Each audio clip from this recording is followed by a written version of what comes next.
Hello friends, welcome back to my channel. आज हम करेंगे सीटेट के लिए बहुत ही इम्पोर्टेंट क्वेश्चंस जो आपके सीटेट जो एग्ज़ाम है उसके लिए बहुत ही इम्पोर्टेंट रहेंगे। पूरा प्रॉपर एक्सप्लेनेशन के साथ करेंगे और जिसमें आप अपना पूरा वो भी देख सकते हो कि हमें कितना आता है, अपनी पूरी प्रिपरेशन चेक कर सकते हो। और अगर आपने अभी ज़्यादा कुछ नहीं भी पढ़ा है तो भी आप मेरे चैनल पे सारी प्रीवियस ईयर पेपर की प्लेलिस्ट अपडेटेड है, आप एक बार उनको देख लो, प्रीवियस ईयर पेपर कर लो, सारे के सारे जितने भी मैंने अपलोड किए हुए हैं, और आज का सेशन कवर कर लो। इससे ही आपकी सीटेट का साइंस का पेपर क्लियर हो जाएगा इजीली। तो क्वेश्चन स्टार्ट करते हैं। Which edible part is modification of stem? कौन सा ईडेबल पार्ट स्टेम का मॉडिफिकेशन है? So answer is potato. Potato हम सब खाते हैं। पोटैटो क्या है? वो ईडेबल पार्ट है, खाने वाला पार्ट है। और किसकी मॉडिफिकेशन है? वो स्टेम की मॉडिफिकेशन है। नेक्स्ट देखते हैं। Which of the following algae is known as space algae? इसमें से कौन सी एल्गी को स्पेस एल्गी बोलते हैं? क्लोरेला को। क्लोरेला एक स्पेस एल्गी है जो स्पेस में जाके ऑक्सीजन प्रोवाइड करती है और एज अ फूड भी हम उसको यूज़ कर सकते हैं। फॉर एग्जाम्पल, अगर आप स्पेस में जा रहे हो तो आप क्लोरेला लेके साथ में जा सकते हो। Next is mosquito, butterfly, termite, cockroach, moth and grasshopper. In this list which one of the following is different from the others? इस लिस्ट में डिफरेंट कौन सा है? Moth, butterfly, termite, cockroach. कौन सा डिफरेंट है? टर्माइट, क्योंकि टर्माइट फ्लाई नहीं कर सकता, बाकी सारे फ्लाई कर सकते हैं। देखो, मॉस्किटोज फ्लाई कर सकते हैं, बटरफ्लाई फ्लाई कर सकती है, कॉकरोच फ्लाई कर सकता है, ग्रासहॉपर कर सकता है, मॉथ कर सकता है, लेकिन जो टर्माइट है वो फ्लाई नहीं कर सकता। इसलिए टर्माइट क्या है? सबसे अलग है। नेक्स्ट क्वेश्चन देखते हैं। The role of science teacher is. आज हम पूरा कंटेंट एंड पेडागोजी का दोनों का रिवीजन करेंगे। क्विक रिवीजन रहेगा ये। इसको पूरी वीडियो को देखो। वीडियो अच्छी लगे तो लाइक करो, शेयर करो अपने फ्रेंड्स के साथ, और नीचे मुझे कमेंट करके बताओ आप लोगों की बाकी प्रिपरेशन कैसी है। Now the next question is the role of science teacher is. Science teacher का क्या रोल है? First is to develop skills of scientific inquiry. वो साइंटिफिक इंक्वायरी की स्किल्स को डेवलप करें। Second, to motivate for higher study. बच्चों को motivate करें हायर स्टडीज के लिए। Third, to show the difference of domains between science and arts. बच्चों को डिफरेंस समझाए, साइंस और आर्ट्स का क्या डिफरेंस है। या fourth is all of the above, इनमें से सभी नहीं। क्या रोल है साइंस टीचर का? कि वो डेवलप करे स्किल्स ऑफ साइंटिफिक इंक्वायरी बच्चों के अंदर, जिससे कि बच्चे इजीली और अच्छे से साइंस को एज ए इंक्वायरी मेथड से पढ़ सके। Next is a teacher has to teach structure of a flower in class 7। इस टाइप के क्वेश्चन बहुत ज़्यादा आते हैं सीटेट में। एक टीचर को स्ट्रक्चर ऑफ फ्लावर पढ़ाना है क्लास 7 में, तो the most appropriate method that a science teacher should use to teach that topic. Structure of flower पढ़ाना है तो हम क्या मेथड यूज़ करेंगे? डेमोन्स्ट्रेशन मेथड यूज़ करेंगे। हम बच्चे को दिखा के उसको सब कुछ एक एक स्ट्रक्चर ऑफ फ्लावर दिखाएंगे, एक एक पार्ट दिखाएंगे, तब हम उसको बच्चे को पढ़ाएंगे। सो answer is demonstration method. Next question देखते हैं। Which of the following is not a technique of motivation in the classroom teaching learning situation? इनमें से कौन सी टेक्निक नहीं है टीचिंग लर्निंग सिचुएशन के लिए? प्रेज एंड ब्लेम, ये तो अच्छी बात है, बच्चे को प्रेज करो, ठीक है, या फिर अगर वो सही नहीं कर रहा है तो ब्लेम करो। डिसिप्लिन एंड रिस्ट्रिक्शन, डिसिप्लिन रखो, रिस्ट्रिक्शन लगाओ बच्चे के ऊपर, नहीं, ये गलत बात है। नेक्स्ट, रिवॉर्ड एंड पनिशमेंट भी सही बात है। नेक्स्ट, सक्सेस एंड फेलियर भी होते रहते हैं। सो क्या सही नहीं है? Discipline and restriction. So answer is option number 2। चलते हैं नेक्स्ट क्वेश्चन की तरफ। विच of the following is not true for the qualities of science teacher? इनमें से कौन सा सही नहीं है साइंस टीचर की क्वालिटीज के लिए? First, a science teacher has to be updated. Science teacher को अपडेटेड होना चाहिए, उसको पता होनी चाहिए क्या साइंटिफिक इन्वेंशंस हो रही है, क्या डिस्कवरीज हो रही हैं, सब कुछ उसे पता होना चाहिए। Next, a science teacher has to deal with different superstitions. एक साइंस टीचर को डिफरेंट सुपरस्टिशंस के साथ भी डील करना आना चाहिए। Third, a science teacher is responsible for inculcating scientific temperament among students. बच्चों के अंदर वो साइंटिफिक टेम्परामेंट को भी इनकलकेट कर पाए, ये भी उसको आना चाहिए। साइंटिफिक नॉलेज बच्चों को दे पाए, उनका टेम्परामेंट ऐसे इनकलकेट करे, ऐसा करके बनाए कि वो साइंटिफिक हो, ये भी सही है। And last is a science teacher should always be in a serious mood and strict. Science teacher को हमेशा सीरियस होना चाहिए और स्ट्रिक्ट होना चाहिए? नहीं, ऐसा तो नहीं है, ठीक है, वरना बच्चे पढ़ेंगे कैसे अगर तुम बिल्कुल स्ट्रिक्ट रहोगे और सीरियस रहोगे तो। नेक्स्ट इज अनुपमा, एक science teacher, often makes linkages in her classroom. Anupama एक साइंस टीचर है, वो क्या करती है अपनी क्लासरूम में लिंकेजेस बनाती रहती है with the concept students are studying in maths. और किसके साथ लिंकेजेस बनाती है? जो बच्चे कॉन्सेप्ट्स मैथ्स में पढ़ रही हैं उनके साथ वो लिंकेजेस बना के उनको पढ़ाती रहती है। So this kind of pedagogy, ये किस टाइप की पेडागॉजी है? Would help in transfer of learning and promote interdisciplinarity. वो बच्चों को क्या कर रहा है? ट्रांसफर ऑफ लर्निंग सिखा रही है वो, और इंटरडिसिप्लिन अप्रोच सिखा रही है। वेरी गुड, ये तो हो रहा है। Would hinder the acquisition of knowledge? No. Would hinder learning as it would increase the students का बर्डन बढ़ा देगा? नहीं। वुड प्रमोट मिसकंसेप्शंस आएंगे बच्चों के अंदर? नहीं। ये क्या है? एक इंटरडिसिप्लिनरी अप्रोच है, वो सब्जेक्ट इंटीग्रेशन सिखा रही है बच्चों को साथ के साथ, ठीक है, हम एक सब्जेक्ट को कैसे दूसरे में इंटीग्रेट कर सकते हैं। Next is consider the following statements regarding reproduction in human beings. Reproduction के लिए क्या स्टेटमेंट है यहाँ पे? First is estrogen plays a major stimulatory role in the process of spermatogenesis. जो एस्ट्रोजन है, एस्ट्रोजन क्या है? Estrogen is a hormone. ये हार्मोन क्या कर रहा है? एक रोल, मेजर रोल प्ले कर रहा है in the process of spermatogenesis. नहीं, स्पर्मेटोजेनेसिस किस में हो रही है? मेल्स में हो रही है स्पर्मेटोजेनेसिस। और ये जो एस्ट्रोजन हार्मोन है ये फीमेल हार्मोन है, तो मेल में तो कुछ काम करेगा नहीं, so this is wrong. Next is androgens regulate female sexual behaviour. Androgen female sexual behaviour को रेगुलेट कर रहे हैं? नहीं, क्योंकि ये जो एंड्रोजन है ये एक मेल हार्मोन है, तो ये फीमेल के सेक्सुअल बिहेवियर को कैसे कैटेगराइज करेगा? ये भी गलत है, तो it means neither one nor two. Answer is option number 4। Next देखते हैं क्वेश्चन इसी के साथ। Consider the following statements. First is the rate of change of momentum of an object is directly proportional to the net applied force। जो rate of change of momentum है वो किसके proportional है? net applied force। हम जितनी force apply कर रहे हैं उसके directly proportional है, तो ये क्या है हमारा? This is Newton's second law of motion। This is correct। Newton's first law of motion is also known as law of inertia। बिल्कुल सही बात है, जो न्यूटन का फर्स्ट लॉ ऑफ मोशन है उसको हम क्या बोलते हैं? Law of inertia. और थर्ड क्या है? To every action there is equal and opposite reaction. ये कौन सा लॉ है न्यूटन का? Third law. So it means कौन सा, which of the statements given above are correct. इसमें से कौन सा स्टेटमेंट सही है? तीनों ही सही है, और तीनों ही स्टेटमेंट क्या है? Newton's law. So answer is option number 4, 1, 2 and 3। Next question देखते हैं। In cells proteins are synthesized in. Cells के अंदर प्रोटीन किस में बनता है? राइबोसोम में। और राइबोसोम को हम क्या बोलते हैं? Protein factory of the cell. Mitochondria में क्या हो रहा है? एनर्जी प्रोडक्शन हो रहा है। गोल्जी में, और न्यूक्लियस क्या है? Nucleus is like a brain of the cell. सारे फंक्शंस को न्यूक्लियस ही रेगुलेट करता है। क्लियर है? नेक्स्ट क्वेश्चन देखते हैं। Which of the following is not true about desert soil. इनमें से कौन सा डेजर्ट सॉइल के लिए सही नहीं है? Lack of moisture and humus, उसमें मॉइस्चर और ह्यूमस नहीं होता, कम होता है, ये तो सही बात है कि lack of moisture and humus है वहाँ पे। Low salt content, no, salt content उसमें कम नहीं होता है। नाइट्रोजन इनसफिशिएंट होती है, फॉस्फेट नॉर्मल होता है, बिल्कुल सही बात है। और seen under arid and semi arid conditions में हम इसको देख पाते हैं। सो हमसे क्या पूछा है? क्या सही नहीं है, तो क्या सही नहीं है? सेकंड सही नहीं है, तो हमारा वही आंसर हो गया, low salt content. Next question देखते हैं। Anodising is a process of forming a thick oxide layer of. Anodising क्या प्रोसेस है? इसमें हम किसकी थिक ऑक्साइड कर रहे हैं? एल्यूमिनियम की। एनोडाइजिंग में किसकी कर रहे हैं? एल्यूमिनियम। नेक्स्ट क्वेश्चन देखते हैं। A particle is thrown upward with some kinetic energy. एक हमने पार्टिकल को ऊपर फेंका कुछ काइनेटिक एनर्जी के साथ। What happens to its kinetic energy when the body reaches the highest point or maximum height? इसकी काइनेटिक एनर्जी को क्या होगा? फॉर एग्जाम्पल बॉडी यहाँ पे पहुँच गई, ये बॉडी का हाईएस्ट पॉइंट है, मैक्सिमम पॉइंट है।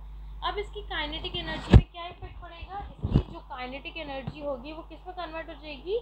पोटेंशियल एनर्जी में। So answer is option number 4, it's kinetic energy gets converted into potential energy. इसी के साथ नेक्स्ट क्वेश्चन देखते हैं।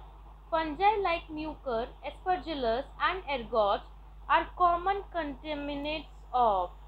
म्यूकर, एस्परजिलस और एर्गोट किसके कॉमन कंटामिनेट्स है? ब्रेड्स के और सीरियल्स के। ये सबसे ज़्यादा क्या खराब करते हैं? Bread and serials. नेक्स्ट देखते हैं, in a Galilean telescope a dash lens is used as a objective and a dash lens is used as eyepiece. Galilean telescope में कौन सा लेंस हम ऑब्जेक्टिव यूज कर रहे हैं और कौन सा लेंस हम as a eyepiece use कर रहे हैं? तो एज अ ऑब्जेक्टिव कौन सा लेंस यूज करेंगे हम? कन्वर्जेंट। ऑब्जेक्टिव के लिए कौन सा लेंस यूज करेंगे? कन्वर्जेंट। और आई पीस के लिए कौन सा लेंस यूज करेंगे? Divergent. So answer is a and b, option number 3। Next question देखते हैं, which of the following gases is involved in soft drink. सॉफ्ट ड्रिंक में कौन सी गैसेस होती है? CO2। कौन सी गैसेस होगी सॉफ्ट ड्रिंक में? Carbon dioxide. Next question is, biodegradable waste can usually be converted into useful substance with the help of। Biodegradable waste usually किस में कन्वर्ट करते हैं हम? हेल्पफुल सब्सटेंसेस में, यूजफुल सब्सटेंस में कन्वर्ट हो जाता है। किसकी हेल्प से? बैक्टीरिया की हेल्प से। बैक्टीरिया इसीलिए हम क्या बायोडिग्रेडेबल वेस्ट को कन्वर्ट कर देता है into useful substances. Next question, citrus canker is caused by. Citrus canker एक प्लांट डिसीज है और वो किसकी वजह से होती है? बैक्टीरिया की वजह से होती है। Next is, in the skill of probing question in science, when the teacher asks the rationale of this response from the students, it results in। एक स्किल है क्वेश्चन प्रोबिंग की साइंस में, जब टीचर पूछ रहे rational of the response from the students, तो इससे क्या निकल के आएगा? जब टीचर उनसे बच्चों से लॉजिक पूछ रहा है, उनकी लॉजिकल थिंकिंग उसमें लगवा रहा है बच्चों का, तभी रिस्पॉन्स निकल के आ रहा है। तो इससे क्या आएगी? क्रिटिकल अवेयरनेस बच्चों के अंदर डेवलप होगी। क्लियर है? नेक्स्ट क्वेश्चन देखते हैं, which of the following is not a correct match. इनमें से कौन सा करेक्ट मैच नहीं है? Question number 1 is, petiole attaches leaf to the stem. Petiole किससे अटैच होता है? लीफ से स्टेम की। Very good. ये फॉर एग्जांपल हमारी लीफ है और ये हमारा स्टेम है, तो ये क्या है? ये है हमारा पेटियोल। ठीक है। लैमिना क्या होता है? Green flat part of leaf. ये जो ग्रीन फ्लैट पार्ट है लीफ का, this is known as lamina. Margin gives shape to the leaf. ये हो गया हमारा मार्जिन जो शेप दे रहा है लीफ को। And veins transpiration. No, veins क्या हो गई? ये हो गई लीफ में प्रेजेंट। तो ये वेन्स ट्रांसपिरेशन कर रही है? नहीं। वेन्स किसके लिए यूज होती है? For the xylem and phloem के लिए यूज होती है, for transportation of food, water and minerals. So answer is fourth in this case, veins transpiration. Now the next is, friction is necessary as it। friction क्यों ज़रूरी है? क्योंकि it helps in walking, चलने में help करता है। बिल्कुल सही बात है। हमने कितनी बारी पढ़ाई कि फ्रिक्शन किस में हेल्प कर रहा है? चलने में। जब हम चल रहे हैं तो फ्रिक्शनल फोर्स की वजह से हम एकदम सही से चल पाते हैं। अगर रोड की सरफेस पे फ्रिक्शन ना हो तो हम अच्छे से नहीं चल पाएंगे। हम थोड़ा फिसल सकते हैं या गिर सकते हैं। फॉर एग्जाम्पल, अगर हम आइस पे चल रहे हैं, स्नो में चल रहे हैं, तो वहाँ पे आइस पे फ्रिक्शन क्योंकि कम होता है, इसलिए आइस में हम ढंग से नहीं चल पाते। Next is, make smooth movements. नहीं, स्मूथ मूवमेंट्स के लिए फ्रिक्शन की ज़रूरत नहीं है। Helps in holding things. Very good. जो हमने अभी पेन भी पकड़ा हुआ है हाथ में, तो वो किसकी वजह से पकड़ा हुआ है? फ्रिक्शन फोर्स की वजह से। Helps in writing on black board. बिल्कुल सही बात है। So answer is A, C and D, option number 3. Next question देखते हैं, seed dispersal helps the plant to। seed dispersal plant की किस में help करता है? prevent कर रहा है overcrowding। second is avoid competition for sunlight। seed dispersal दोनों में help करता है, overcrowding को भी बचा रहा है और जो competition हो रहा है plants के बीच में sunlight के लिए, water के लिए, nutrients के लिए, उनको भी अवॉइड कर रहा है, क्योंकि सारे सीड्स में फिर इक्वली सब कुछ डिस्ट्रीब्यूट होगा। सो answer is option number 3, both 1 and 2। Next question देखते हैं, मार्क इनकरेक्ट स्टेटमेंट। अब हमें इनकरेक्ट स्टेटमेंट मार्क करना है। फर्स्ट है, CNG can be transported easily through pipelines. बिल्कुल सही बात है, CNG को हम इजीली पाइपलाइंस के थ्रू ट्रांसपोर्ट कर सकते हैं। Second, CNG Burns easily. बिल्कुल सही बात है। Third, CNG is a cleaner fuel. Fourth, CNG gives less heat energy. नहीं, CNG ऐसा नहीं है कि CNG लेस हीट एनर्जी दे रही है, ठीक है, so answer is option number 4, क्योंकि 4 गलत है और हमसे गलत ही पूछा है। Next question is which of the following additives have nutritive value. इनमें से कौन से फूड एडिटिव में न्यूट्रिटिव वैल्यू होती है। फूड कलर में न्यूट्रिटिव वैल्यू है, नहीं। एंटीऑक्सीडेंट्स में है, नहीं। न्यूट्रिशनल सप्लीमेंट्स में, राइट। और न्यूट्रिशनल सप्लीमेंट्स हम लोग लेते ही इस वजह से हैं, जो लोग भी फॉर एग्जाम्पल जो जिम कर रहा है वो क्या कर रहेगा, प्रोटीन पाउडर लेगा, प्रोटीन शेक पिएगा। तो वो प्रोटीन शेक क्यों पी रहा है, जिससे कि वो एक्स्ट्रा न्यूट्रिशन उसको मिले, ठीक है। और प्रिजर्वेटिव्स में होती है, नहीं। सो आंसर इज ऑप्शन नंबर 3। हमें जो अपने एग्जाम में क्वेश्चन सॉल्व करने हैं वो कैसे करने हैं, एलिमिनेशन मेथड से करने हैं। मतलब जो हमारे आंसर गलत हैं सबसे पहले हमें उनको गलत करना है, फिर हम सही आंसर तक पहुंच जाएंगे, ठीक है। नेक्स्ट क्वेश्चन देखते हैं। Which of the following statement are true. इनमें से कौन सा स्टेटमेंट सही है। First is metal oxides are acidic in nature. Metal oxides acidic होते हैं, नहीं। मेटल ऑक्साइड्स बेसिक होते हैं और नॉन मेटलिक ऑक्साइड्स एसिडिक होते हैं, मतलब दोनों ही गलत हो गए। तो answer is neither 1 nor 2। Metal oxides हमारे बेसिक होंगे नेचर में और नॉन मेटलिक ऑक्साइड्स एसिडिक होंगे। Next question is a science exhibition was held in the school what can be the purpose behind this activity according to you। एक science exhibition लगाई है school के अंदर, तुम्हारे अकॉर्डिंग क्या पर्पस हो सकता है साइंस एग्जीबिशन लगाने का। To aware parents and school fame, जिससे कि पेरेंट्स को और पता चले कि स्कूल कितना बड़ा है, कितना अच्छा इसका नेम है, फेम है, इसलिए। Second, to provide a creative medium for learners to explore their talent, जिससे कि बच्चों को क्या मिल सके, एक मीडियम मिल सके, क्रिएटिव मीडियम मिल सके, वो अपना टैलेंट एक्सप्लोर कर सके जिससे। थर्ड, एक ऑल्टरनेटिव है गेम का, चलो गेम नहीं करा रहे तो गेम की जगह साइंस एग्जीबिशन करा दो, ऐसा कुछ है, बिल्कुल नहीं, a big no.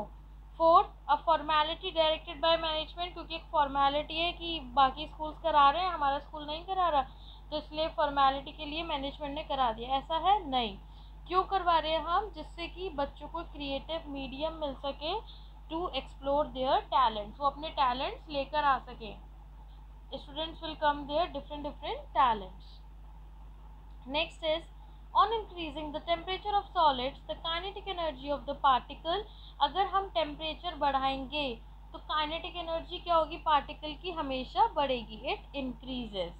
Kinetic energy का फॉर्मूला क्या होता है, हाफ mv²। क्लियर। नेक्स्ट देखते हैं। Which one of the following condition is not essential for germination of seed. इनमें से कौन सी कंडीशन असेंशियल नहीं है जर्मिनेशन ऑफ सीड के लिए। फर्टिलाइजर असेंशियल है, नहीं, ऐसा तो कोई ज़रूरत नहीं कि अगर फर्टिलाइजर नहीं होगा तो सीड जर्मिनेट ही नहीं करेगा।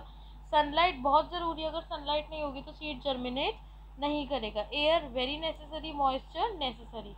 सो हमसे क्या पूछा था, not essential, not essential is fertilizer, so answer is option number 1। Next question देखते हैं। Dash part of xylem tissue in plant stores food. कौन सा प्लांट जाइलम टिश्यू का स्टोर करते हैं फूड। एक मिनट, ये क्वेश्चन थोड़ा सा गलत हो गया है, यहाँ पे होगा dash part of phloem tissue, क्योंकि जो जाइलम है वो जाइलम किस में काम करता है, जाइलम हेल्प्स करता है in the conduction of water और फ्लोएम हेल्प करता है in the conduction of food. तो यहाँ पे जाइलम की जगह फ्लोएम लिख लो और answer is phloem parenchyma. Phloem parenchyma जो टिश्यूज होते हैं वो फूड को स्टोर करते हैं। Next question is, science takes much important part in the life of the students. What are the ways to make science interesting to the students? Science क्या है? Science takes much important part in the life of students. Science एक बहुत important part है बच्चों की life में। क्या क्या तरीकों से हम science को interesting बना सकते हैं बच्चों के। So first is teach students by using real life examples। बच्चों को रियल लाइफ एग्जाम्पल से पढ़ा सकते हैं, बहुत अच्छी बात है। इससे क्या होगा, बच्चे समझेंगे भी, कॉन्सेप्ट क्लैरिटी आएगी उनकी, क्योंकि वो रियल लाइफ एग्जाम्पल्स को अपनी लाइफ में एक्सपीरियंस भी कर रहे हैं। ओके, हो सकता है ये। Showing them by experiments, experiments करवाओ बच्चों को, एक्सपेरिमेंट दिखाओ। अरेंजिंग एग्जीबिशंस और साइंस फेयर, एग्जीबिशंस लगवाओ, साइंस फेयर करवाओ। Very good. So answer is all of these.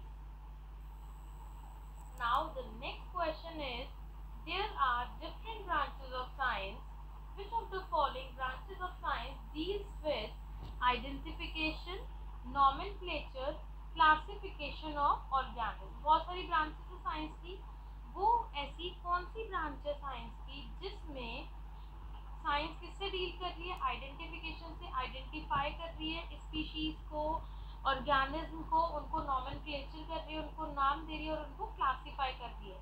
तो कौन सी ब्रांच है साइंस की, that is taxonomy. Next question देखते हैं इसी के साथ। Read the following statement and answer the following question.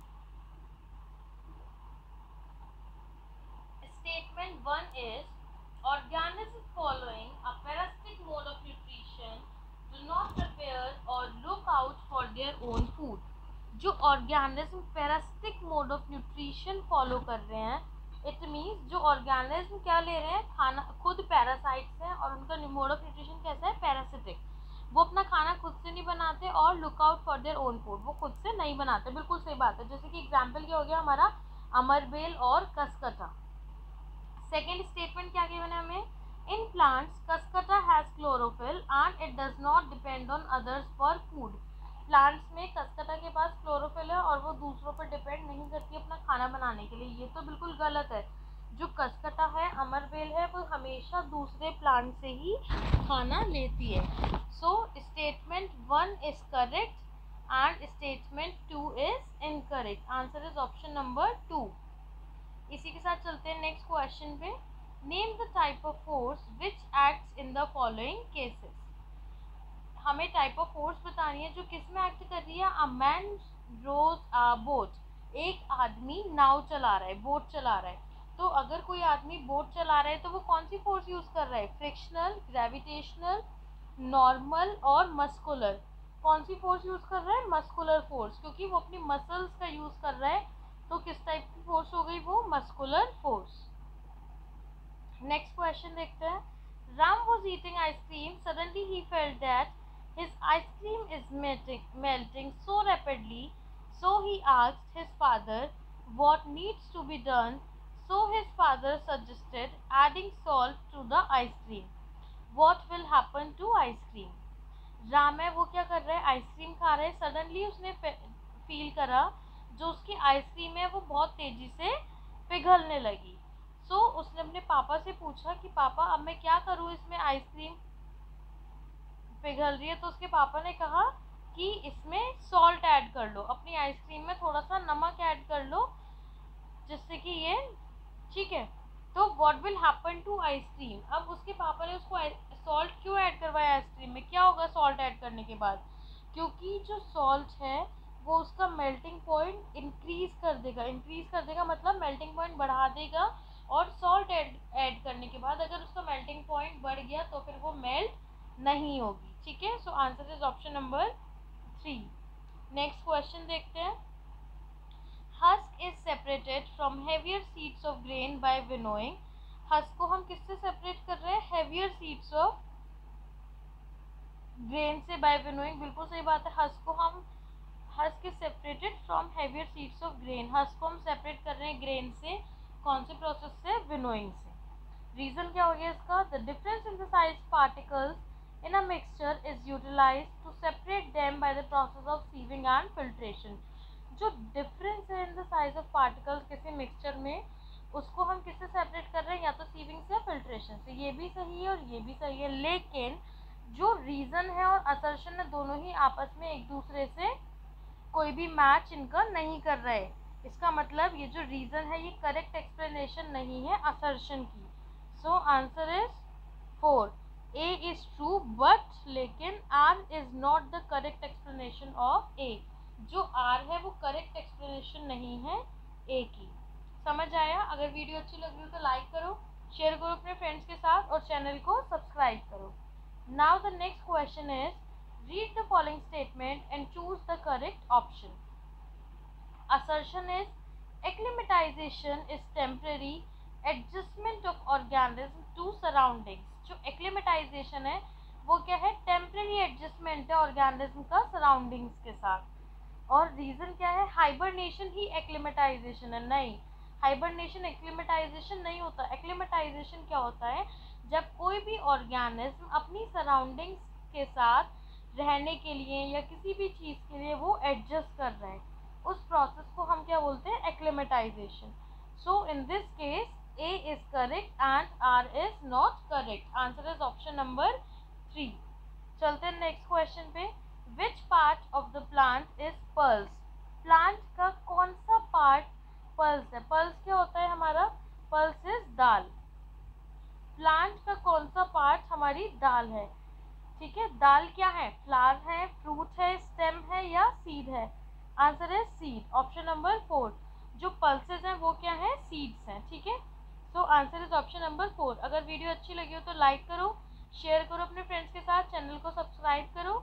और मैंने सीटेट की पूरी प्रीवियस ईयर की प्लेलिस्ट अपडेट की हुई है चैनल पे. अगर आपने नहीं देखी हो तो उसको ज़रूर एक बार देखो, जिससे कि सारे क्वेश्चंस आप लोग सीटेट प्रीवियस ईयर अटेम्प्ट कर पाओ और आपको प्रीवियस ईयर बहुत ही हेल्प करेंगे आपके एग्ज़ाम के लिए. And wish you all the very best. कल हम एक छोटा सा वीडियो और करेंगे जिसमें हम क्विक रिवीजन करेंगे पूरा सीटेट के सारे टॉपिक्स का साइंस के.